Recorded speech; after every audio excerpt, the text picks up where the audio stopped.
Conselho de Segurança da ONU aprova uma proposta feita pelos Estados Unidos que estabelece um cessar-fogo na região da Palestina. O que fala exatamente essa proposta e será que Israel e Hamas aceitarão as cláusulas impostas pelos americanos? Falar um pouquinho também, pessoal, sobre o Brasil, que está, a partir do Mauro Vieira, o nosso chanceler, participando de uma cúpula de representantes de ministros dos BRICS na Rússia e alguns pontos bem importantes foram destacados. O Brasil apoiando um processo de paz, mas somente com a presença da Rússia e falando que concorda com os russos e com os outros membros dos BRICS em temas importantes, como, por exemplo, a própria guerra e também a questão palestina. Rússia fala que Zelensky está boicotando o processo criado pelos chineses e pelos brasileiros para a paz na região. Fala também o pessoal um pouquinho sobre os BRICS, que como um bloco apoiam questões importantes, como a desdolarização das relações econômicas, um fortalecimento de um organismo de cooperação multilateral para a superação das sanções impostas aos chineses e aos russos, e, claro, a pauta que o Brasil mais defende, que é a reforma do Conselho de Segurança Permanente da ONU. Aparentemente é um grupo cada vez mais coeso e que vai aprovar o Brasil como um importante mediador dos conflitos internacionais na ONU. Falar um pouquinho também, pessoal, sobre o Hunter Biden, que é o filho do Biden, que foi condenado pela justiça americana, o que exatamente ele cometeu e quais as consequências para as eleições do país. E para finalizar, falar um pouquinho também sobre os exercícios nucleares, que entram na sua fase 2, entre Rússia e Belarus. A Rússia avisa que enquanto a Europa ameaçar a Rússia continuará com esses exercícios de dissuasão. Se vocês querem entender um pouco mais sobre esses assuntos, e muito mais também sobre geografia, geopolítica, atualidades, política, polêmicas, enfim. Tudo para você se manter sempre bem atualizado. Já se inscreve no canal, deixa seu like, compartilha esse vídeo, que eu, professor Ricardo, conto muito com a sua ajuda. Belezinha? Para quem não me segue no Instagram, @prof_Ricardo Marcílio. E recado rapidinho aí da nossa parceira do canal. A bota Thunderbell é muito versátil, feita para uso urbano, tático, trilhas e até mesmo com EPI, pois possui CA. Possui um sistema anti-perfuro feito de material balístico que protege seus pés de pregos, vidros e outros objetos perfurantes. A sua palmilha garante maciez e conforto similar a um tênis, mas tem muita resistência na sua construção, com um solado colado e costurado que resiste até 300 graus. O couro no book é fácil de limpar e a bota é muito ventilada, garantindo extremo conforto. É 100% nacional e vem com 180 dias de garantia contra defeitos de fabricação. Então clica no link que está na descrição e usa o cupom para um desconto especial para garantir já a sua bota Thunderbell. Bom, galera, então bora lá pro vídeo, Como eu falei para vocês na nossa introdução, de fato, os Estados Unidos, ele criou uma proposta, segundo os Estados Unidos, com a anuência de Israel, feita em conjunto com israelenses. Então, entendo, tá? Que Israel, pelo menos em teoria, concorda com todas as propostas que foram colocadas pelos Estados Unidos, já que a Linda Thomas Greenfield falou sobre isso, o Antony Blinken falou sobre isso, o Biden falou que os israelenses concordam, então, aparentemente, está na mão do Hamas. Pelas mensagens que foram divulgadas por interlocutores que conversaram ali com o Hamas, de fato, o senhor e outras lideranças concordam com as propostas que foram apresentadas. Ou seja, até que a gente sabe como geopolítica é complicado, mas enquanto eu gravo a fotografia do momento, de fato, a proposta do cessar-fogo parece cada vez mais próxima. O que essa proposta dos Estados Unidos tem? Lembrando que ela foi aprovada pela ONU por 14 votos a 1. 14 países aprovaram, um não aprovou, mas também não vetou, que é a Rússia. Ela apenas se absteve, alegando que ainda param algumas dúvidas sobre o documento. Realmente param, tá? A gente vai discutir, mas eu não acho que a Rússia tenha vetado ou não aprovado por conta disso. Acho que qualquer proposta que os americanos fizessem, mesmo que a Rússia achasse boa, ela ia no máximo se abster. Assim como quando a Rússia faz algum tipo de proposta, os americanos, mesmo que achem interessante, no máximo se abstêm. Não vetam, vamos colocar assim, tá? É muito mais uma questão geopolítica de não concordar com a resolução proposta por outro país. Mas enfim, pessoal, essa proposta ela fala em 3 fases. A primeira fase, ela vai ser uma fase de 6 semanas, em que a gente vai ter a libertação progressiva de alguns israelenses que estão sobre... Não posso falar essa palavra aqui, na nossa plataforma, mas que estão ali na faixa de Gaza, sob domínio do Hamas, e que, principalmente inicialmente, mulheres, crianças e alguns corpos que já vieram a falecer. Enquanto isso, vai aumentar a ajuda humanitária em direção à faixa de Gaza, com no mínimo 600 caminhões por dia, e teremos a retirada parcial das tropas israelenses das regiões mais populosas. Penso eu, pessoal, que Khan Yunis, Cidade de Gaza, a própria Rafah e outras regiões mais densamente povoadas.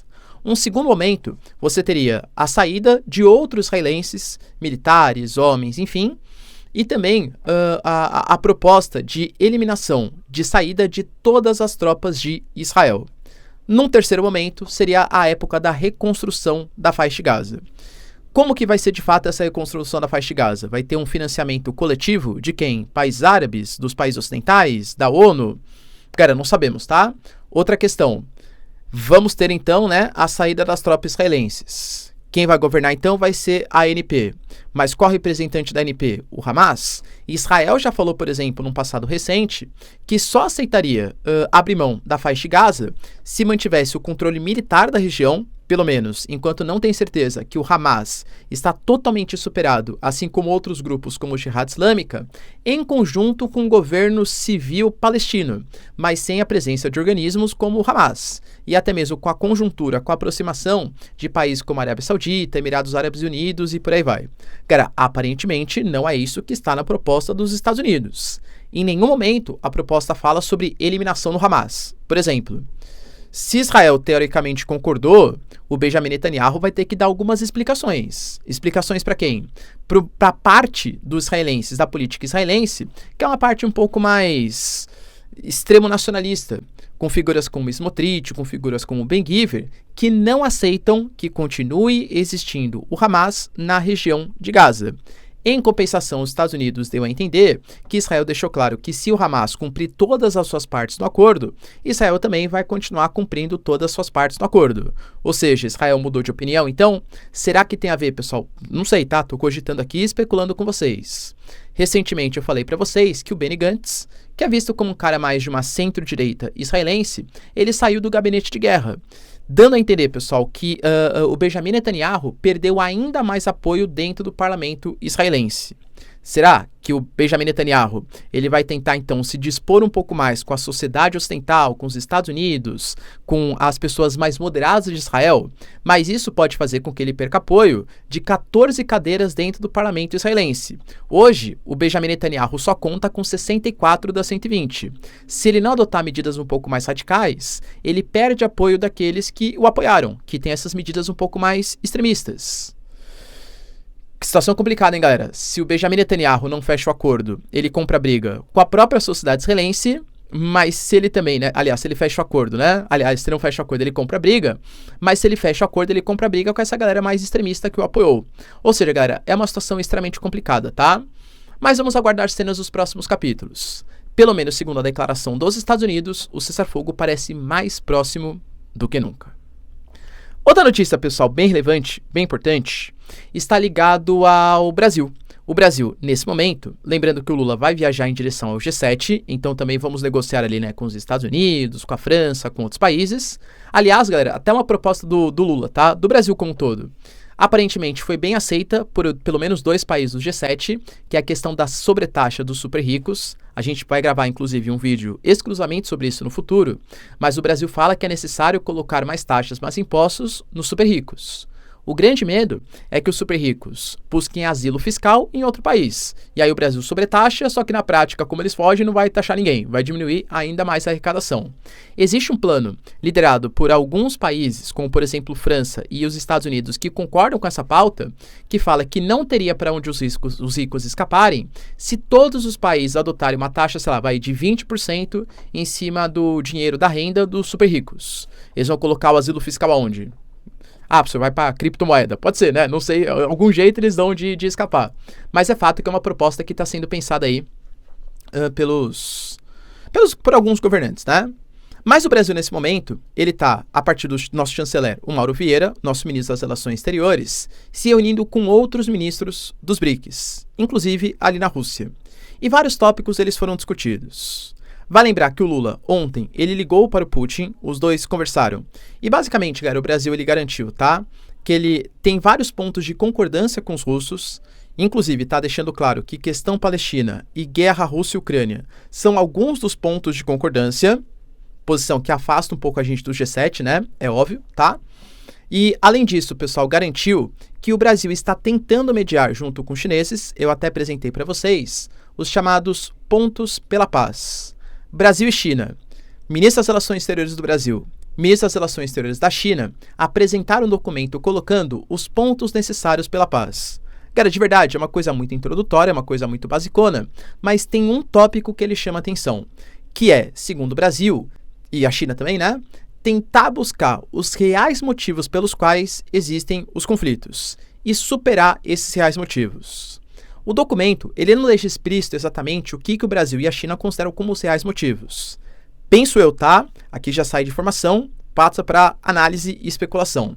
Penso eu que, ainda mais tendo a China como signatária desse documento, se refere ao possível expansionismo da OTAN, com a presença de países como Lituânia, Letônia, Estônia, recentemente Finlândia, Suécia, mas também Romênia, Bulgária, Hungria, ou seja, quase formando, né, a própria Turquia, formando como se fosse uma espécie de cerco contra a Rússia, principalmente agora no Mar Báltico, com a entrada da Suécia, por exemplo, na organização. Então, talvez uma política de recrudescimento da OTAN, uma política de afastamento da OTAN das suas fronteiras, não sabemos. Os reais motivos são a perseguição que os ucranianos faziam à galera que falava russo na Ucrânia. Pode ser que, segundo a Rússia, sim. Não deixa claro exatamente qual é esse documento, tá?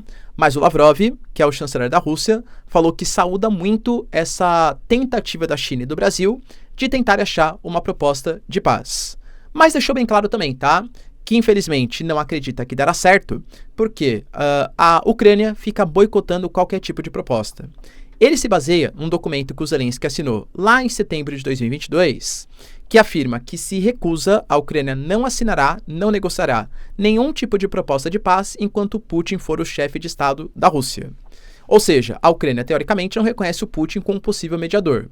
Só que, além disso, vai lembrar, tá? Que a Ucrânia deveria ter passado por período eleitoral esse ano. Não passou porque está no estado de guerra, né? Então, em estado de guerra, as eleições elas podem ser suspensas. A Rússia considera que foi um golpe promovido pelo Zelensky, porque ele não convocou eleições, não acabou, né, com o estado de guerra que a Ucrânia estava, e por isso também a Ucrânia não é mais, aliás, o Zelensky não é mais um representante legítimo. Se fosse negociar com alguém, deveria negociar com a Câmara dos Deputados, ou seja, negociar com o parlamento ucraniano. Então é difícil ter algum tipo de negociação, já que o Zelensky não reconhece o Putin, e o Putin, claro, não reconhece o Zelensky. Apesar, né, da boa tentativa dos brasileiros e dos chineses, não vejo muita saída, pelo menos não no momento. Mas outro ponto interessante foi a concordância de todo... E lembrando, pessoal, nessa reunião não participaram só os membros antigos dos BRICS. Lembrando que os BRICS, até o final do ano passado, eles contavam com Brasil, Rússia, Índia, China e South Africa, né, esse S, e a partir de janeiro de 2024 eram para entrar 6 membros. Só que a Argentina acabou não entrando e aí a gente tem uma entrada de 5 novos membros. Arábia Saudita, Irã, Egito, Etiópia e Emirados Árabes Unidos. Todos os países participaram, inclusive os novos membros, com seus chanceleres, com seus ministros das Relações Exteriores. A pauta, o que de mais importante saiu da reunião, está ligado à transição que os BRICS estão passando. Era algo que eu até analisei com vocês quando teve a entrada de novos membros e que se consolidou nessa reunião. Os BRICS, que nasceram porque o Jim O'Neill, que era o presidente da Goldman Sachs, falou, olha, investidores do mundo, invistam nos países emergentes, Brasil, Rússia, Índia e China inicialmente, depois a África do Sul é convidada e agora se expandiu, era um bloco que trocava experiências econômicas, era chamado países baleia, com muita população, muito recurso natural, com grande extensão territorial, e aí começaram a participar de reunião. Aí convocaram a África do Sul, criaram o Banco dos BRICS, o NDB. Pessoal, o BRICS não é mais isso, tá? Hoje os BRICS, eles querem ser um novo organismo de cooperação multilateral. E essa reunião deixou isso mais do que explícito. Os BRICS são a voz, ou querem ser a voz, dos países emergentes. Eu até citei para vocês na época que para o Brasil talvez não fosse tem um lado positivo, porque de fato, né, com a entrada de vários membros, você tem mais membros do Oriente Médio, você tem uma presença de muito mais países que tem a presença de combustíveis fósseis, então assim, né, ganha mais notoriedade, é fato. Mas em compensação, diminui o peso do Brasil, já que as grandes lideranças vão ser China, e Rússia. Mas o Brasil aparentemente tinha aceitado a expansão desse grupo, mesmo causando um certo incômodo no G7, que é aliado do Brasil também, tá? Não dá para esquecer que o Brasil não é o inimigo do G7. Brasil e Índia, por exemplo, jamais aceitariam uma cooperação militar e essas coisas assim com Rússia, com China, com a Arábia Saudita, Irã, dentre outros. A gente tem um posicionamento geopolítico mais próximo, mas militarmente tal, não, né? A gente tem parcerias também com os chamados membros do G7. Mas o Brasil aceitou o expansionismo se os BRICS apoiassem a principal proposta que o Brasil defende há muito tempo, que é uma reforma do Conselho de Segurança Permanente da ONU. Hoje, o Conselho de Segurança ele conta com 15 membros, sendo que 10 membros são rotativos, com mandato de 2 anos, e 5 membros são permanentes. Estados Unidos, Rússia, China, França e Inglaterra. Os vencedores da Segunda Guerra, mais a China, né? E por que são esses membros? Porque a ONU foi criada lá na Conferência de São Francisco no pós-Segunda Guerra Mundial. Na época fazia sentido, hoje em dia não faz mais. Tanto que, por exemplo, os BRICS, eles mostraram, né, um apoio à causa brasileira, a essa pauta brasileira de mudança dos órgãos internacionais, alegando que é necessário um órgão mais democrático, representativo, eficaz e um órgão que represente os países em desenvolvimento. Ou seja, os BRICS como um todo apoiam o Brasil fazendo parte do Conselho de Segurança Permanente da ONU. Percebam, os BRICS deixando de tocar somente a economia para tocar em questões geopolíticas. Outra pauta que foi discutida é a utilização da moeda comum, ou seja, uma pauta de desdolarização da economia, pelo menos das trocas comerciais, envolvendo os países do bloco. A China, por exemplo, falou que é mais que necessário que os BRICS eles se unam como um novo organismo de cooperação multilateral. Em que sentido? A gente sabe que a Rússia vem sendo extremamente sancionada pelo Ocidente, mas os Estados Unidos e a própria União Europeia, mas muito mais os Estados Unidos, estão promovendo uma nova rodada de sanções contra algumas instituições chinesas, alegando que como a China continua comprando produtos da Rússia, e aí supostamente, né, a China está vendendo insumos para a indústria bélica russa, a China fala que não, tá? Que quem vende armas, equipamentos é o Ocidente para a Ucrânia, que está incentivando o conflito. A China só continua vendendo produtos que sempre venderam para os russos. Então algumas sanções serão aplicadas contra instituições chinesas. A China fala que os BRICS precisam se dar conta da importância da união dos países emergentes contra a opressão, contra as sanções dos países ocidentais. Vocês estão percebendo a mudança dos BRICS? O quanto os BRICS estão se transformando numa organização que confronta, que afronta os países do G7? O Brasil, por enquanto, está indo nessa onda, aparentemente, galera, tendo como noção ali, né, por trás, o apoio à presença no Conselho de Segurança Permanente da ONU. A questão é, os BRICS aprovaram, né? Quem serão os novos membros, então? Porque, teoricamente, tem um G4 ali. Brasil, Índia, Japão e Alemanha, como os países que estariam mais próximos de entrar no Conselho de Segurança. A China, então, alega que apoia a entrada da Índia. A China e a Índia têm graves problemas diplomáticos, fronteiriços, inclusive. Ah, professor, aceita, porque a Índia, por mais que tenha problema, faz parte dos BRICS, é um país emergente e tal. Beleza, vamos fingir, então, que aceita, tá? A China aceita o Japão também faz parte do G4. A China aceita o Japão como membro do Conselho de Segurança Permanente? São as dúvidas que pairam, tá? Mas, aparentemente, os BRICS estão se fortalecendo com uma grande instituição geopolítica. E o Brasil tá nesse bolo. Você defende isso, pessoal? Você acha que o Brasil tem que participar dessas lutas? Desdolarização, um organismo de cooperação multilateral para superar sanções ocidentais, a reforma das instituições, não só do Conselho de Segurança, mas o próprio Banco dos BRICS, por exemplo, surgindo como uma alternativa ao FMI e ao Banco Mundial, instituições, claro, lideradas pelos americanos, indiretamente falando? Deixa aí nos comentários. Outra notícia, pessoal, que movimentou bastante, está ligado ao anúncio por parte da Rússia da continuidade dos exercícios militares nucleares. Para quem não sabe, Rússia e Belarus estavam fazendo exercícios nucleares. Segundo a Rússia, eram exercícios de dissuasão, já que as atitudes do Ocidente de ceder armas para a Ucrânia que podem ser utilizados na Rússia, com ataques, por exemplo, em Belgorod, o sistema HIMARS, por exemplo, caças F-16, dentre outros equipamentos da França, do Reino Unido, da própria Alemanha, né, que mudou seu posicionamento, fazem com que a Rússia se sinta ameaçada. Por conta disso, exercícios militares com armas nucleares possivelmente táticas, ou seja, sem ser destruição em massa, mas com atuação local, foram utilizadas. Nessa primeira fase, a gente teve, pessoal, um treinamento de Rússia e Belarus com armas, com mísseis Iskanders, além de mísseis Kinzhal. No segundo momento agora, que foi anunciado, pessoal, pelo Peskov, primeiro ele anunciou que a Rússia só usaria supostamente armas nucleares caso sentisse ameaçada, tivesse a sua integridade territorial ameaçada, mas que doutrina nuclear ela pode ser mudada de acordo com os interesses do parlamento russo e do poder executivo, ou seja, do Putin. Uma certa ameaçadinha, né? E também deixou bem claro, galera, que a Europa hoje faz essa afronta contra os russos. Então é necessário continuar o treinamento. Nessa segunda fase, segundo os dois países, armas nucleares não estratégicas serão utilizadas, serão testadas. Exercícios de prontidão, porque Belarus e Rússia estão acuados. Lembrando que a Rússia continuou fazendo ofensivas na Ucrânia e alegou a dominação de duas regiões mais do leste ucraniano, não mais do nordeste, né? Aparentemente a ofensiva lá não está tão forte como já esteve há semanas atrás, mas agora no leste, próximo ali da região de Donetsk. E para finalizar, pessoal, a gente teve uma notícia importante também acerca de Hunter Biden. Para quem não sabe, o Hunter Biden é o filho do Biden. Aliás, né, que dor de cabeça pro Biden, tá? Eu diria que ele não é um cara eticamente, moralmente aí, que ajude muito o governo do Joe Biden.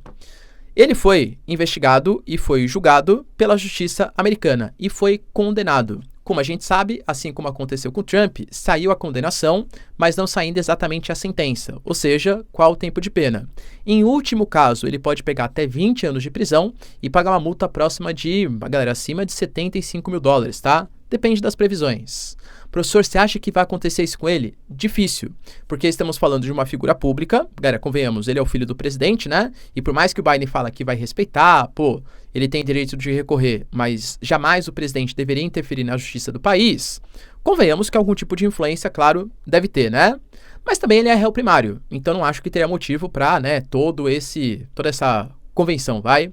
Isso aconteceu muito porque ele teve acesso, porque ele falsificou algumas declarações, alegando, né, desde quando não consumia ali opioides, tudo tal, e ele teve acesso a, não posso falar algumas palavras aqui, né, mas enfim, a equipamentos que disparam coisas, né, sem autorização, ou que não poderia ter autorização, porque ele ainda estava sob efeito dos opioides.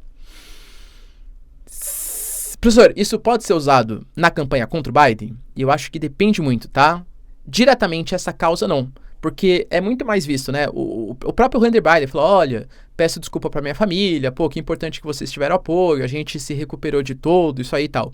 Então, em relação aos opioides, não vejo que seja um grande problema.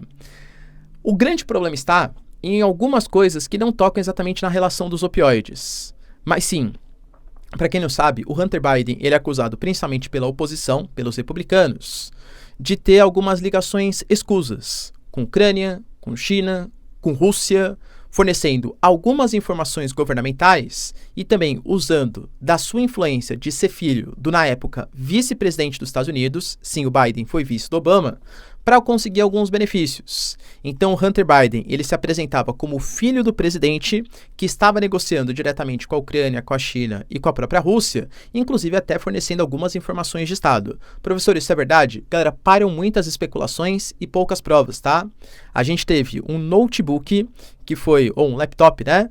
Que foi que o Hunter Biden, né, as pessoas tiveram acesso a alguns conteúdos e vazaram coisas dele consumindo substâncias ilícitas, tendo ali, né, relações interpessoais com outras pessoas, galera, isso pouco interessa, né, vida pessoal dele, mas também que supostamente comprovava essas relações. Se é verdade ou não, pessoal, de novo, paira sobre a justiça.